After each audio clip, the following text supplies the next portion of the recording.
So these lads are going to watch some very quick action as we move on to the second of the mains. And remember, the 15, 12, 10, 9, 8, 7, 6 and 5 points at stake, and that on the extreme left there, Frankie Romain is the chap who only scored 5 last time round. Andy Ruffle didn't do so well either, because he only scored 7 points. Trevor Robinson in the middle there scored 8 with his 5th place, and that is Pete Middleton, who's really tanking that very bright bike he's got. It's all been painted specially for this series, and a very bright red, burning and searing the eyeballs, as the riders down on the extreme right-hand side have got a good position. That's Jamie Vince waving to us, happy with that first place. Guest Shooter has got the best position, though, on the right-hand side of the gate, and over on the extreme left-hand side of the gate, Frankie Romain. Who's going to get the sharp left-hander first? Off the gate they go. Well, Vince has made a very good start yet again, but it's Guest Shooter on the inside, sweeping round there, and Jamie Vince has dropped back into 3rd place. Andy Ruffle now is into 2nd, and he's following him now, like Batman and Boy Robin. He got in the wheel tracks of Guest Shooter, and he's waiting for him to swing out. He's trying to go on the inside, is Andy Ruffle, but there's no chance now. Can he get round the outside?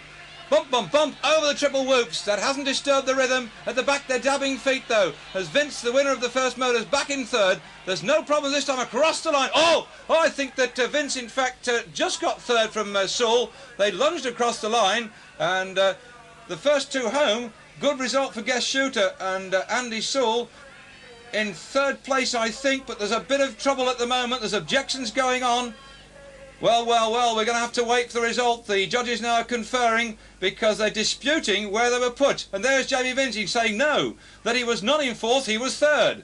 And that's the chief referee, Bernard Williams, on the right-hand side. And there's Anthony Sewell walking away. Well, we saw him rush across the line, and for my money, I certainly thought that Jamie Vince was in 3rd place, not 4th. He looks very upset with that one. And there is Bernard Williams. I don't know what he's got to say. That's the chief referee. He's walking across to the finish line now to talk to the finish line judges. They're on both sides, and they call out the finish. And he's walking away. But Andy Ruffle has asked to see the video, because we're going to rerun this so that the lads can have a look. There's Matt Clark on the left, Andy Ruffle in the centre, and Sidney Soulsby on the right. And here comes the action replay, and a chance to ask the referee to have a look as well.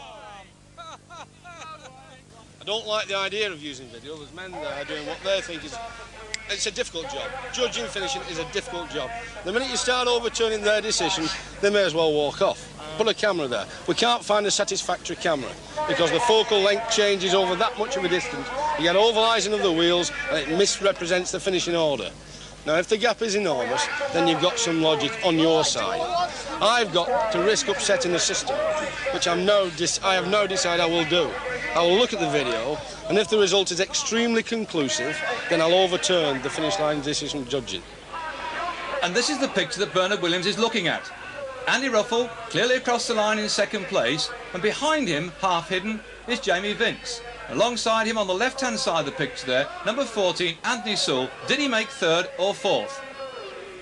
It was certainly back here. It was certainly to one side, and I'm not prepared to take a decision on whether that camera was in the right place or not. So the results now.